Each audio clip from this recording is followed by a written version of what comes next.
Halo Scholar, selamat datang di acara sekolah.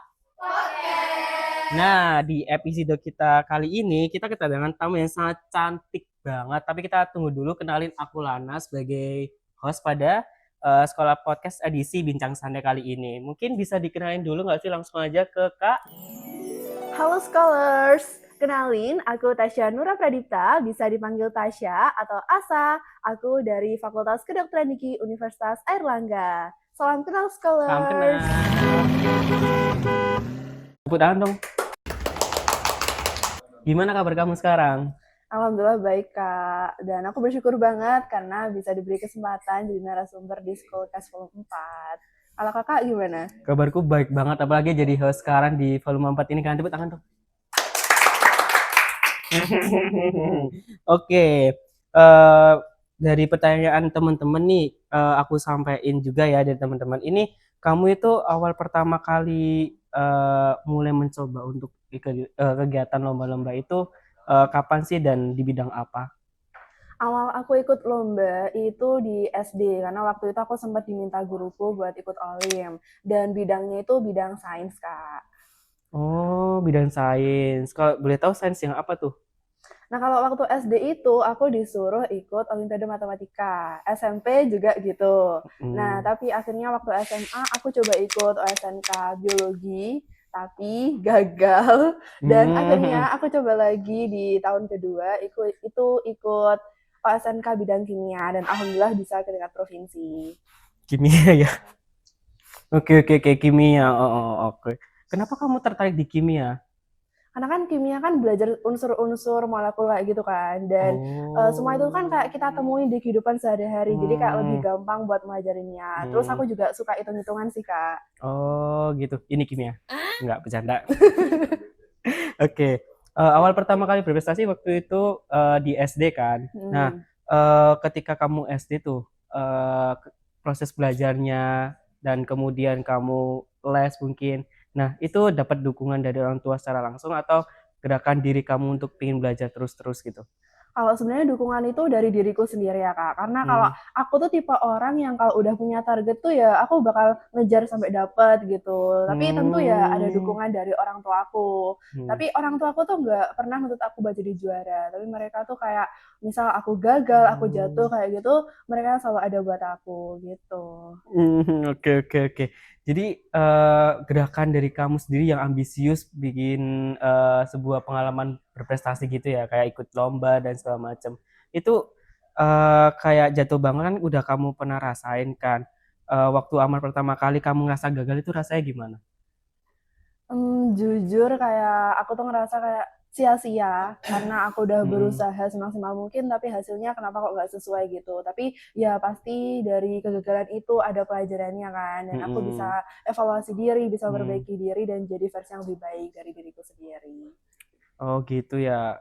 Pernah nggak sih kayak ngerasa kita udah belajar banyak hal gitu terus gagal. Nah, gagalmu itu kayak pernah nyalain sampai diri sendiri gitu nggak? Kayak soalnya kalau aku waktu awal-awal dulu kan pernah ikut lomba kan. Nah, baru kayak 2 kali gitu kayak ngerasa gagal terus dan kayak minder gitu sama pencapaian teman-teman. Nah, cara kamu untuk melalui kayak gitu minder dengan teman-teman itu gimana ya? Aku jujur pernah ya gagal di secara beruntun gitu, misal Hmm. habis gagal ini terus gagal ini, gagal hal yang lain Hmm. lagi tuh pernah. Dan ya jujur aku juga orang yang agak susah buat ngelupain kegagalan, tapi Hmm. ya lama-lama itu aku sadar kalau kegagalan itu sebenarnya tuh bukan langkah akhir, tapi justru perjalanan awal kita buat jadi yang lebih baik lagi. Terus ya biar nggak minder, kita tuh kayak jadiin mereka motivasi aja supaya kita tuh lebih ke trigger buat upgrade diri lagi. Oh gitu ya. Setelah kamu melalui masa tantangan itu yang menurut kamu berat, terus gimana cara kamu untuk never give up dan kamu mendapatkan hasil yang kamu mau itu? Ya. Jadi sebenarnya tuh titik tertinggi aku ya waktu Mm-mm. itu yang pertama kali itu waktu aku jadi juara satu SBN sekabupaten tahun 2019. Waktu itu jujur aku tuh nggak nyangka, aku kaget karena ya bisa jadi juara satu tingkat kabupaten dengan saingan sekitar 6.000 orang. Aku pun kaget mendengar hal itu. Jujur aku juga iya, bahkan waktu pengumuman itu aku nggak nyangka kalau itu aku ngiranya temen aku. Nah, tapi aku Hmm, juga lega karena aku ternyata semua belajar malamku, semua latihan soal itu bisa membuahkan hasil. Nah, tapi di sisi lain tuh kayak aku ngerasa kayak ada tanggung jawab buat mempertahankan prestasiku. Jadi aku kayak ke-trigger gitu buat hmm, terus ngejar prestasi lagi gitu. gitu ya. Kamu ngerasa nggak waktu awal-awal SNBT itu kan benar-benar kamu menjadi juara satu itu ya? Juara satu tadi apa? Di yang di USBN. USBN itu ya? Ya. Itu awal pertama kali feelingnya kamu juara satu dan dikasih tahu itu dari siapa? Jadi waktu itu guruku tuh udah ngasih kode ya kalau dari Mm-mm. sekolah kita tuh ada yang juara satu sekabupaten dan aku kayak udah minder. Oh, pasti ini tuh temanku gitu. Tapi ternyata waktu pengumuman aku yaudah. Waktu kamu tahu kamu jadi juara satu di USBN Kabupaten Pacitan itu, gimana ekspresi kamu dan orang-orang yang tahu kalau kamu itu peringkat satu di USBN itu? Jujur waktu itu aku nggak nyangka ya, karena waktu aku dikasih tahu kalau dari sekolah aku itu ada yang juara satu sekabupaten, itu aku ngiranya temen aku, dan ternyata aku kaget banget nggak nyangka. Tapi aku bersyukur banget karena kayak belajar malamku, latihan soalku itu kayak akhirnya membuahkan hasil. Terus kalau dari guru sendiri, guru ya ngucapin selamat dan itu jadi motivasi aku dan juga penyemangat aku buat lebih berprestasi lagi di SMP, SMA dan seterusnya gitu. Oh iya, kedengar kamu itu lagi bikin buku atau sedang bikin buku sih? Kayak ada kisah kamu dari teman-teman gitu, kayak kamu ada berkaitan dengan buku katanya. Oh iya, betul banget. Jadi di Eh, akhir kelas 12 eh, kemarin, aku sempat nulis buku antologi puisi yang judulnya tuh Suara-Suara Peraih Bintang. itu buku tentang apa itu? Jadi ini tuh buku kumpulan puisi dari aku sama teman-temanku di Perpusnas. Oh, boleh coba lihat gak? Boleh banget. Ini, kok bisa kamu mengumpulkan berbagai macam puisi dari teman-teman kamu, terus habis itu diterbitin buku gini? Jadi waktu itu kan kita sempat ada momen ya, itu acara puncak Gerakan Indonesia Membaca di Jakarta. Nah, kita tuh Hmm, kayak pengen ngabadiin momen selama 4 hari di Jakarta gitu. gitu ya. Ada berapa teman kamu yang terbitkan puisi ini dalam satu buku? Ada sekitar 20, Kak. Banyak banget. Gila, keren banget, keren, keren, keren, keren, keren, keren.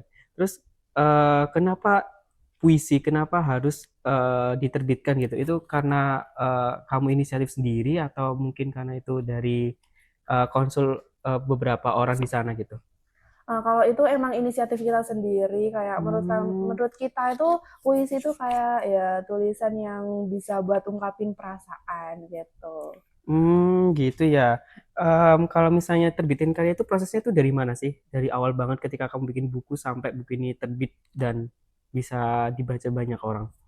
Tentunya kita yang pertama nentuin tema dulu ya, apa yang mau Hmm. kita bahas di dalam buku itu. Nah, di buku ini tuh ada 5 tema yang berbeda-beda. Jadi setiap orang tuh bakal nulis 5 puisi. Temanya itu pengalaman di Jakarta, terus tentang orang tua, teman, terus diri sendiri, sama tema bebas sesuai keinginan kita masing-masing. Nah, ya habis itu Hmm. kita proses nulis, cari ide dan sebagainya. Terus Oh. tentunya di situ juga ada guru pembimbing dari salah satu pemenang itu di Gerakan Indonesia Membaca. Jadi Mm-mm. beliau yang revisi-revisi gitu dan akhirnya dikirimkan ke penerbit. Oh gitu ya, keren banget. Ini ada tentang tulisnya, ada namamu, keren keren keren. Ada Tasya Nura Pradipta. Tepuk tangan dong. Oke, dengar-dengar kamu anak golden ticket nggak sih? Iya benar. Kok aku insecure ya? Nggak boleh insecure dong kak. Itu prosesnya gimana sih, kayak kan golden ticket kan bener-bener harus kayak ikut lomba dari UNER gitu sendiri atau enggak kamu harus berprestasi dalam beberapa hal gitu di bidang akademik atau non akademik gitu, gimana proses kamu ketika dapat golden ticket itu? Ya, tentu prosesnya itu panjang banget ya, Kak, karena butuh perjuangan selama 2,5 tahun di SMA. Jadi, waktu SMA tuh aku aktif Hmm. banget ikut OLIM sama lomba karya tulis ilmiah. Tapi Mm-mm. disclaimer aja kalau Golden Ticket itu sertifikatnya tuh nggak harus dari UNAIR. Jadi boleh dari univ lain atau dari lembaga-lembaga pemerintah, swasta, dan sebagainya. Nah, jadi dari lomba-lomba itu kan dapat sertif. Nah, itu Sebenarnya waktu itu aku belum tahu ya tentang golden ticket, tapi Hmm. mendekati SNBP tiba-tiba ada info tentang golden ticket dan oh aku mau nyoba aja nih gitu. Dan Hmm. prosesnya sebenarnya agak rumit ya karena kebetulan aku daftar KIPK juga. Jadi prosesnya itu aku Oh. daftar SNBP dulu. Habis itu daftar golden ticket dan baru ke KIPK gitu. Oh gitu. Berarti apa lomba yang kamu gunakan untuk ketika mendaftar Golden Ticket ini? Sebenarnya kalau untuk sertifikat yang aku gunain Mm-mm. buat golden ticket sama SNBP itu kayak sama gitu. Jadi aku pakai sertifikat quarter finalis match spin FK Unair, terus juara 2 OSNK Kimia, sama satu lagi juara 2 lomba karya ilmiah remaja tingkat nasional. Nah, tapi di golden ticket itu yang sertif ketiga aku ganti sama surat rekomendasi dari kepala sekolah. Kok aku insecure lagi ya? Aduh, aduh aku pusing. Banyak banget juaramu bener-bener kayak tepuk tangan Ya dong itu juara kita biasa hari ini. aja jujur. Enggak biasa aja sumpah kayak dari prestasi yang kamu dapatkan kan melalui banyak banget proses kan. Itu kayak nggak mudah. Bahkan orang yang normalnya orang biasanya aku temui itu kayak mereka kan bisa tetap belajar, mereka juga dapat akses yang sama, tapi belum tentu mereka punya prestasi kayak kamu loh. Jadi kayak ketika kamu menceritakan prosesmu, kamu cerita soal bagaimana kamu mendapatkan juara itu dan juara apa aja yang kamu dapatkan, terus kamu bisa dapat golden ticket itu kayak takbir gak sih? Oke, nggak alay. Jadi setelah kamu dapat golden ticket tuh gimana perasaanmu dan kamu di apa ya? Udah di meresmikan kamu adalah penerima golden ticket di Universitas Erlangga. Jadi kemarin itu kan sebelum pengumuman resminya di SNBP itu kan ada pengumuman kandidat penerima Hmm. golden ticket. Nah itu fun fact-nya aku diterima di pilihan kedua Pilihan gitu. kedua. Jadi Iya, pilihan pertama apa? yang pertama FK dong. Terus ketika kamu mendapatkan pilihan kedua itu gimana perasaan kamu? Jujur aku tuh kayak sempet ragu apa aku Hmm. tuh bisa survive di FKG secara itu kan bukan pilihan utama aku, Hmm. tapi ternyata setelah aku pikir-pikir di FKG itu aku juga bisa kok bisa bermanfaat buat orang lain, bisa Hmm. ngembangin diri aku gitu. Keren banget sih, apalagi golden ticket. Aku agak sesak nafas ini dengar-dengar kamu dapat golden ticket. Terus kan kamu dari golden ticket terus kamu mendaftarkan KIPK itu. Nah itu proses dari kamu mendapatkan KIPK dan dapat pendanaan itu juga itu prosesnya bagaimana sih? Dari awal ketika kamu sudah di apa sudah diresmikan mendapatkan golden ticket, terus eh, ketika mendapatkan KIPK itu gimana? Jadi untuk proses pendaftaran KIPK itu kan sebenarnya juga rumit ya karena Hmm. banyak berkas-berkas yang perlu disiapin. Hmm. Terus waktu aku udah lolos SNBP dan juga golden ticket itu ternyata juga masih panjang juga Hmm. prosesnya dan kita juga masih diminta buat upload berkas-berkas yang seabrek itu. Tapi Hmm. alhamdulillahnya ada LO yang Hmm. bantuin kan. Jadi ya terbantu juga alhamdulillah bisa lolos. Oh my God, keren banget. Terus, mohon maaf banget nih, kan kamu salah satu penerima KIPK. Gimana sih kondisi keluarga kamu ketika kamu mendaftarkan KIPK itu dan dari latar belakang itu kayak gimana kamu cara menghalaunya gitu? Nah, kalau untuk kondisi ekonomi keluarga aku, sebenarnya aku tuh berasal dari keluarga yang sederhana ya, tapi bukan Hmm. yang kekurangan, bukan juga yang bisa memenuhi semua keinginanku begitu Hmm. aja. Nah, orang tua aku tuh selalu bilang, kalau kamu mau sesuatu, kamu harus usaha dulu gitu. Hmm. Dan prinsip itu yang selalu aku tanemin ke diri aku sendiri sampai sekarang. Mungkin ya orang tua aku tuh nggak bisa ngasih fasilitas yang wah atau barang-barang branded gitu, tapi mereka tuh Hmm. kayak nanemin ke diri aku tentang pantang menyerah gitu. Dan itu justru yang menjadi dukungan besar buat aku buat selalu kejar prestasi, ikut kompetisi dan Hmm. ngembangin diri. Dari kamu sendiri kan pernah dengar stigma nggak sih kalau misalnya KIPK itu kayak nggak tepat sasaran? Kamu pernah dengar nggak itu nggak? Pernah sih Ya Kak, kan? ya. Sebagai anak pengguna KIPK, kamu pernah menyuarakan nggak pendapat kamu tentang hal itu dan bagaimana kamu menyuarakan hal itu? Nah, sebenarnya aku tuh suka ya sharing-sharing di Instagram, di story itu, dan Hmm, aku punya tagar yaitu Elevate with Asa. Itu hmm, aku gunain buat sharing-sharing tentang hmm, pendidikan, ya pokoknya tentang pendidikan gitu, tentang PTN kayak gitu. Dan aku pernah bilang kalau KIPK itu sebenarnya bukan cuma buat orang yang nggak mampu aja, tapi juga buat orang yang berprestasi. Jadi meskipun aku terima KIPK, tapi aku nggak gimana ya, nggak minder dan tetap percaya diri karena aku punya hmm, prestasi. Jadi ya hmm. it's okay gitu. Ya ini harusnya jawabannya kayak gini, harus ada kayak highlight yang diprestasiin. Jadi emang sih karena kita pengguna KIPK, biasanya kan kita dituntut dengan adanya prestasi itu kan. Mm-mm. Prestasi kamu yang gunain untuk pendaftaran itu apa dan apa yang mempunyai dari kelebihan kamu sendiri itu seperti apa gitu kan. Nah, bukan yang sekedar dari orang yang tidak mampu terus ada stigma yang tidak tepat dan sampai penggunaannya itu salah gitu kan. Nah, di balik itu semua ada kok orang-orang yang penerima dan mereka juga memperjuangkannya kan karena emang mereka Betul. punya prestasi dan emang mereka butuh banget dibantu kan karena hal itu. Nah, dari momen-momen yang kayak gitu pernah nggak ngerasa kayak ada sesuatu yang miss atau gagal dan juga kegagalan itu gimana kamu untuk menghalauinya? Ya, pernah banget sih, Kak. Bahkan ini baru aja sih. Gimana gimana gimana gimana biar semua orang tahu tuh. Jadi, aku tuh habis lolos IPK tuh masih cari beasiswa lain yang bisa double funding gitu. Oh, oke oke. Nah, akhirnya waktu habis SNBP kemarin aku persiapan buat daftar Gwen Lovely bintang beasiswa. Oh, oke oke Nah, aku tahu itu. Temanku banyak ya. banget yang ikut itu sumpah. Terus gimana? Nah, itu aku udah lolos di banyak tahap ya. Aku tuh udah bikin esai, bikin Hmm, hmm, video, ikut hmm. wawancara, terus orang tuaku juga udah ikut sesi home visit. Nah, tapi Oh, ternyata di oke. tahap terakhir aku gagal. Dan ya sudah gitu. Nah, kayak rasanya tuh sebenarnya berat banget karena kayak udah sampai sejauh itu dan aku Hmm, ngerasa apa emang aku belum cukup pantas ya hmm, gitu. hmm, Nah, setelah itu aku coba bangkit lagi hmm, kan. Aku coba ikut IMAPRES Wonogiri. hmm. Itu kayak program penghargaan dari daerahku. Dan hasilnya sama, aku belum berhasil lagi dan di tahap terakhir juga.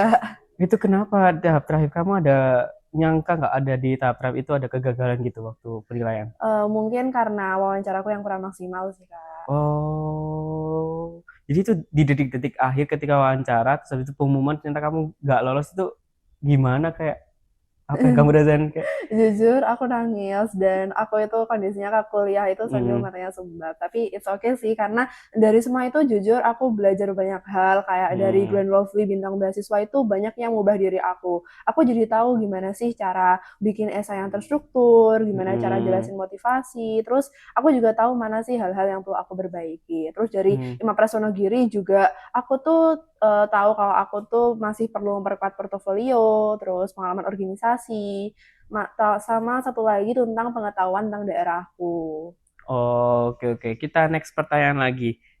Biasanya kamu itu punya kebiasaan unik nih. Biasanya anak pintar tuh ada aja deh kebiasaan unik, kayak ngerasa aneh gitu. Tapi nggak semua orang punya. Nah, kebiasaan-kebiasaan yang kayak gitu itu apa yang menurut kamu beda dari yang lain yang tidak ada dari orang lain gitu? Nah, kalau kebiasaan yang dari kecil sampai sekarang masih aku lakuin ya, itu aku Hmm, disiplin banget buat belajar mandiri di rumah. Jadi sejak TK sampai hmm, kelas 10 SMA itu aku ikut bimbel. hmm, Tapi aku tuh juga di rumah tuh tetap belajar mandiri. Jadi aku udah terbiasa buat belajar lebih dulu sebelum materinya tuh disampaikan di kelas. hmm, Jadi kayak di kelas tuh nggak kosong-kosong banget dan hmm, bukan bener-bener dari nol gitu. Nah, pas kelas hmm. 11 sama 12, aku nggak ikut bimbel sama sekali. Karena aku tuh pengen fokus belajar di rumah. Tapi aku udah punya kesadaran dari diriku sendiri dan juga punya mindset buat belajar tanpa disuruh. Termasuk konsisten ikut tryout UTBK gitu. Oh gitu. Jadi kebiasaanmu yang belajar malam atau nggak belajar subuh gitu? Eh, Kalau aku belajar itu, jujur aku waktu SMA nggak pernah begadang, tapi waktu hmm. kuliah sering banget begadang. Emang harus gak sih kayak emang tugasnya Iya. kayak dar dedor. Dan aku juga suka sih belajar subuh karena Hmm. itu bener-bener fresh banget di otak. Oh, oke oke Gampang oke. masuknya. Jadi karena kebiasaan kuliahmu ini merubah kamu jadi yang awalnya belajar di malam dan subuh gitu, terus jadi sering begadang itu, menurut kamu gimana? Kayak lifestyle hidup kamu berubah itu, kayak merubah kamu itu gimana perasaanmu? Jujur kalau dari awalnya nggak begadang jadi begadang tuh Hmm. aku agak takut ya sebagai anak di prodi kesehatan tuh kayak ya ini begadang tuh sebenarnya nggak baik. Jadi Hmm. aku coba buat memaksimalkan waktu, jadi buat tetap produktif gitu sih. Oke oke oke. Tapi gimana lagi ya? Karena emang kita dituntut oleh tugas dan Iya, tugasnya tugasnya banyak harus banget. Aduh. tol, nggak mungkin nggak sih. Kita semua pasti merasakan itu kan. Jadi kayak Mm-mm. kalau nggak begadang ini tugas juga nggak akan kelar. Kalau misalnya kita nggak begadang, kita udah nepis pun dengan belajar atau mungkin ngerjain tugas di pagi hari, tapi kayak masih tetap kurang nggak sih? Mm-mm. Kayak Iya, 24 jam tuh betul. rasanya kayak cepet banget. Oke, kalau dari pertanyaan terakhir nih dari teman-teman scholars yang ada di rumah, apa sih yang bisa kamu sampaikan dari mereka-mereka yang mungkin ngerasa minder dari pencapaian mereka, atau mungkin mereka lagi ngerasa gagal? Toh juga kita sekarang kan mau deket-deket ujian nih, Oh gimana iya. sih tips dari kamu atau mungkin update yang kamu sampaikan?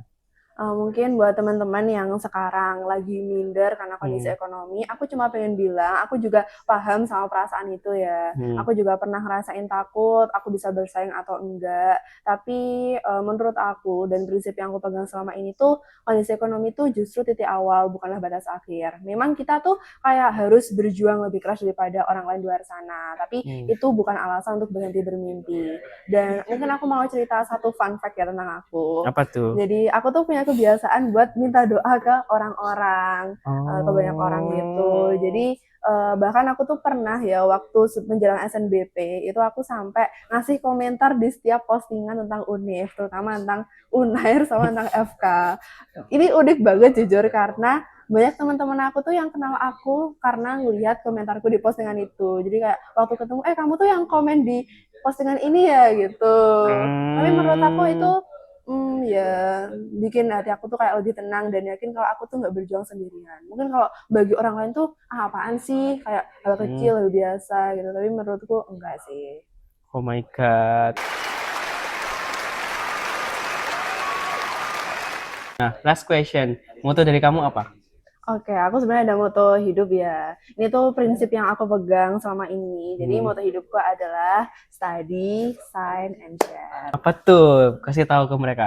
Jadi study itu kayak kita tuh terus belajar sekecil apapun langkah kita. Dan belajar itu nggak cuma dari pembelajaran di kelas, di sekolah, Hmm. di kuliah gitu, tapi juga dari pengalaman, kegagalan, dan proses kita memperbaiki diri setiap harinya. Nah, terus yang kedua itu ada sign. Sign itu artinya adalah berani menunjukkan kemampuan diri. Jadi buat scholars semuanya itu jangan sampai mengecilkan diri kalian sendiri hanya karena latar belakang ekonomi. Nah, prestasi itu sebenarnya bukan cuma soal tentang menang, tapi tentang gimana kalian tuh bersinar dari proses kalian sendiri. Nah, dan yang terakhir, yang paling penting nih, yaitu share. Jadi, apapun yang udah pernah aku capai sekarang, rasanya tuh kayak lebih bermakna aja kalau aku tuh bisa bagiin ke orang lain, entah itu dalam bentuk pengalaman, cerita, atau motivasi seperti sekarang ini. Jadi, buat scholars yang mungkin lagi ngerasa minder, ingat bahwa mimpi itu milik semua orang. Mulailah dari apa yang kalian punya sekarang, lakukan sedikit demi sedikit, dan pasti suatu hari nanti kalian akan melihat bahwa usaha yang udah kalian kumpulin pelan-pelan itu ternyata bisa membawa kalian sangat jauh. Gitu aja sih. Oke, tepuk tangan untuk Rasul. Oke, mungkin itu aja yang aku bisa sampaikan ke scholars yang ada di rumah. Mungkin tepuk tangannya lagi dong buat teman-teman. Nah, kita udah bicara banyak banget sih sama si Tasya bagaimana perjalanan dia sampai ke sini juga, dan itu mungkin bisa menginspirasi teman-teman yang ada di rumah. Oke, kita sudahi dulu ya Kak Tasya ya. Mungkin bisa sampai jumpa di teman-teman di rumah ya. Bye bye. Bye.